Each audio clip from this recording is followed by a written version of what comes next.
I hope you've had a good go at this yourself. Maybe you've learned a few things along the way, and now we're going to go over how I went about solving this problem. So as you can see, full screen, it looks nicely formatted. When we go to halfway like this, it looks a bit strange, but we'll work with it. So I'm going to start from scratch.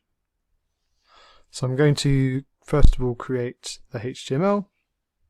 So going to CSS Practice, and we're just going to call this one Lord of Rings.html, and then we're going to do Lord of the Rings CSS. Lord of Rings.css. Okay, fantastic. So let's start off by just creating the basics of this.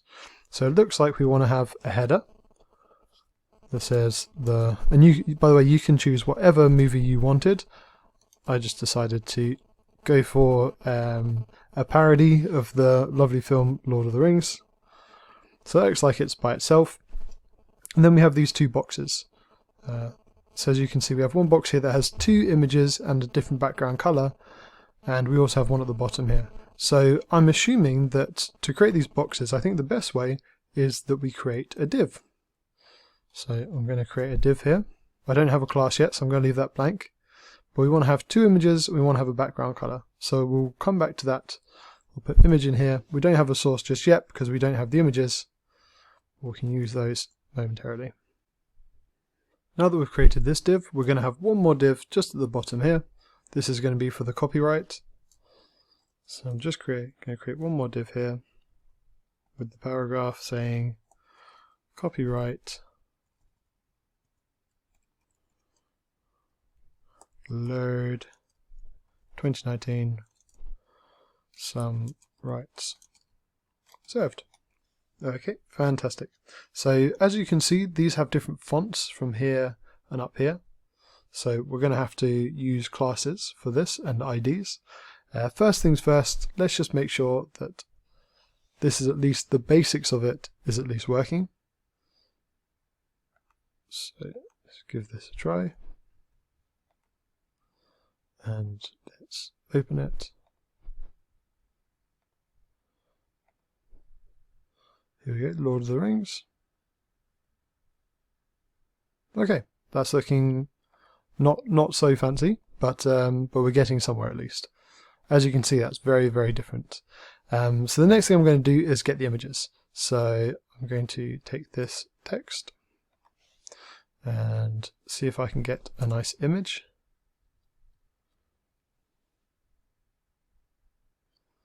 Any of these will do. I'm going to go for this one.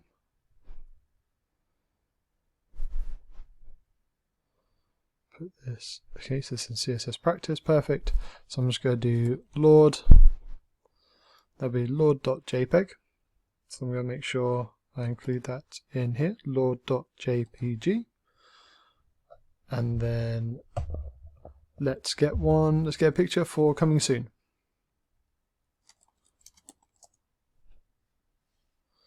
This one looks fine, so I'm just going to save the image. Coming soon. .jpg. So coming soon. .jpg. Okay, fantastic. Let's just have a look, make sure it's all working. Nice. Okay, so it's not looking that well formatted, but we're getting somewhere. So we now have all the contents that we need in our HTML. We have the text, the paragraphs, and we have these images. So we're off to a good start. So the next thing we're going to look at is just basically having a background color. For this, let's use the color picker. So there we go. So for this one, I think I'm going to go for a different color other than purple. Let's go for a more of a gold feel. I think that'd be nice. So let's go for something like this, maybe a bit lighter. And then we'll add this into our CSS, which we haven't yet started on. So what we can do here is put in for the body, we want the background color to be this hex value. So that's not working, and that's because we haven't yet linked it to our HTML. So I'm going to go ahead and do that. It's called Lord of Rings.css.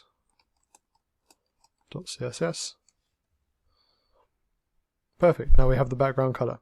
So now we're going to look into the different fonts that we've got. Now, obviously we could just go ahead and guess what these might be. What could be a cool idea is if we actually use this inspect, like I was showing you in one of the previous lectures. So we can go into that, we can actually have a look at what fonts are being used. So we want to go into the body. Let's just make this a bit smaller. So this one here, I want to see, right, what font family is it using? And so here you can see what color it is and what text aligned. So it's showing you all the CSS that's being used.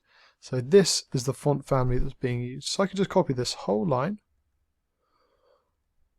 Maybe not. I'll just copy this and I'll put in the CSS the font family is this. So no spaces there, I think. So that's important to note. You can't have white space, so you have to remove that. And just in case you forgot how to get this up, it's different whether you're on a PC or Mac. If you're on a PC, you can do Control-Shift-I. If you're on a Mac, it's Command-Opт-I, or you can just right-click and go to Inspect. And that will bring up the HTML and the CSS of the website, and you can just go into the body, and then we can go into all this as well, and we can see even what the image sources are. We can look into what the colors are. So that's very, very useful. So let's just make sure this is working. Looks good to me. So that's for the, oh, but we don't want to have that in the body, do we? We want to have that for H1. So we'll put that in here. There we go, that's better. Now it will just be for this one, and this will remain the same. Okay, fantastic. I think what we should do next is add in the different colors for the divs. So let's go for a much lighter yellow now. Something like this maybe. Okay, and we want to have this color for both of the divs. So because it's for all the divs, I think we can safely just add this in. So this will apply to all of our divs.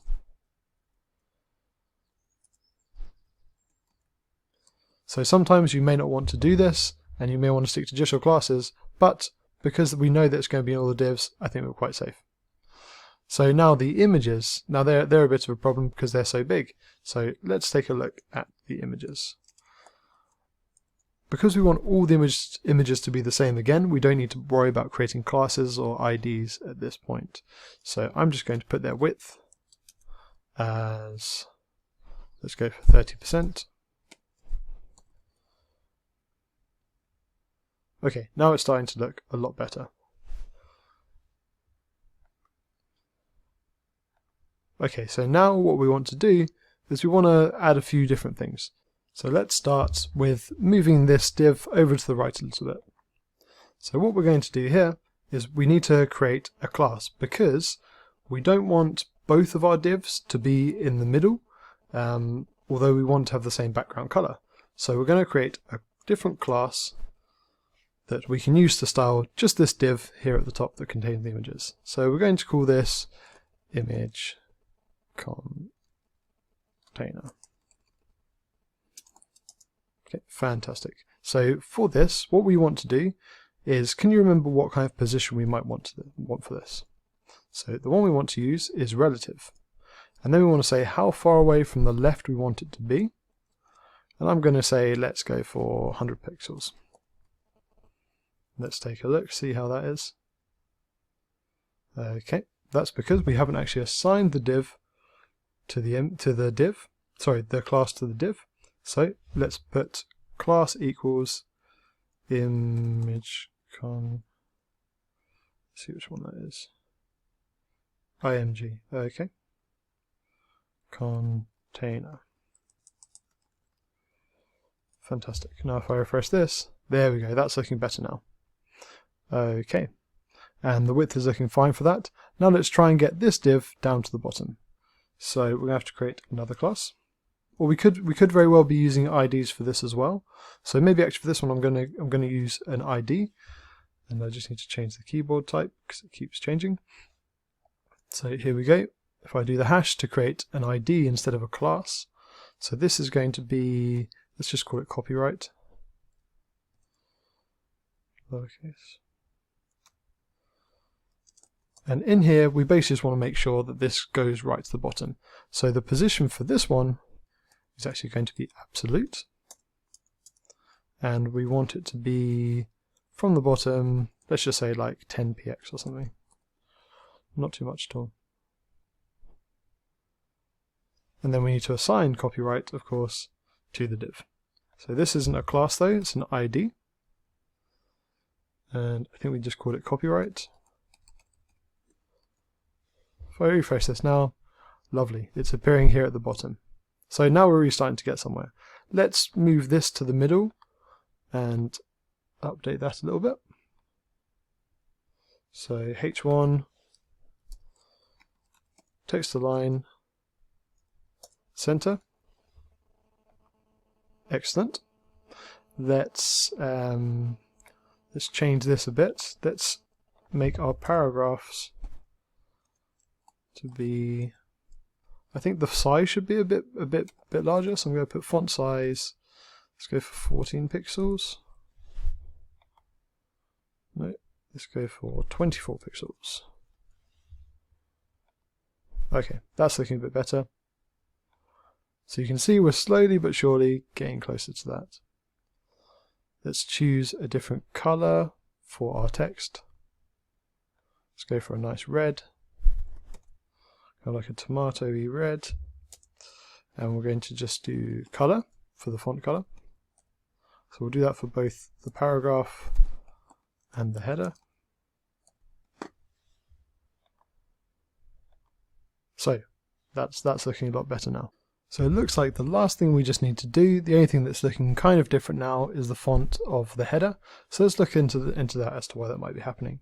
Because we styled it here Lucida Console, and it's actually my mistake. For font families you can leave white space. So Lucida Console as is absolutely fine.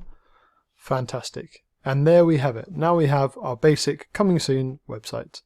Looking a little bit different, but very much the same in some ways. You can see here that the images, they have this nice amount of padding between between each of the images and between sort of the image and the outside of the div. That's something that we actually call padding. I'll just add it in here. I'm going to be showing this to you in a lecture coming soon, so don't worry too much, but it's good to introduce this to you now. So if I add in some padding, you'll see right now there isn't much space between the images or the images and the divs. When I add the padding, you can see very nicely that now there's a bit of space between the images and between the image and the div. So that's something we'll go on to in one of the future lectures not too far away. So I hope you had fun doing this one, and so you've really managed to pick up a number of different skills here, using divs, using classes, and now positioning. These are huge skills to have in CSS, so congratulations on doing that, and I'll see you in the next lecture.